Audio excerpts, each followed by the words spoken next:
Bonjour ou bonsoir à tous, bienvenue sur votre chaîne d'information Vérité d'Afrique. La chaîne d'infos africain en temps réel. Info du jour après le générique. Bon visionnage.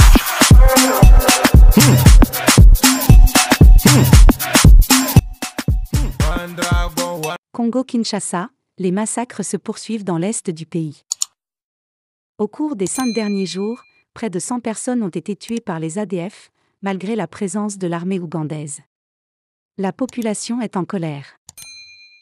Les derniers massacres ont de nouveau scandalisé la population de Beni, qui vit dans la peur depuis bientôt 8 ans. Les images des corps des victimes transportés sur des vélos et des motos ont choqué et désormais les habitants de la région pensent que l'armée ougandaise doit réagir, ou bien quitter le territoire congolais. Quand l'armée ougandaise est entrée dans notre pays, la population était très contente parce qu'elle voyait un espoir. Mais maintenant que nos frères et sœurs continuent d'être massacrés, cela nous décourage et on ne voit plus l'importance de cette armée dans ce pays, ont déclaré les habitants. Libye, la tension monte alors que le risque de gouvernement parallèle augmente. Face à l'impasse politique qui menace de voir la Libye à nouveau fracturée par 2 gouvernements parallèles, la priorité doit être de maintenir les gains durement acquis et de répondre aux aspirations électorales de près de 3 millions d'électeurs inscrits, a déclaré mercredi la chef des affaires politiques de l'ONU devant le Conseil de sécurité. Le pays est désormais confronté à une nouvelle phase de polarisation politique, qui risque de diviser une fois de plus ses institutions. Madagascar. Le gouvernement remanié compte 30 ministères. 2 nouvelles têtes y font leur entrée, 2 anciens font un comeback et 2 membres de la précédente équipe changent de poste. C'est fait. Le 4e remaniement majeur du gouvernement NC, sous l'ère Andry Rajoelina, président de la République, a été officialisé, hier.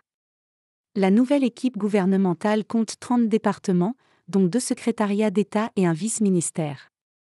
5 nouveaux venus intègrent la team conduite par Christian Ntse, Premier ministre. 2 anciens réintègrent le gouvernement et 2 autres changent de portefeuille.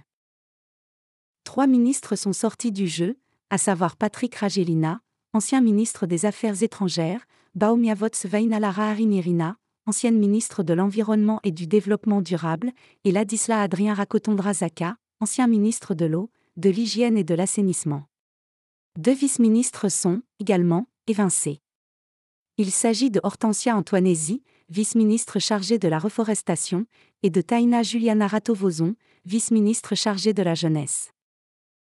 Après les départs, viennent les nouveaux entrants. Dans la liste figure François Rakotozafi, ministre de la Justice. Il s'est fait un nom comme président de la seconde formation de la Cour électorale spéciale, CES, qui a été l'entité judiciaire pour les élections présidentielles et législatives de sortie de transition, en 2013. Magistrat de premier grade, il aura la lourde tâche de poursuivre les efforts de revalorisation de l'image du système judiciaire. Une image fortement ternie par les scandales de corruption ayant amené la démission du précédent garde des Sceaux de la République.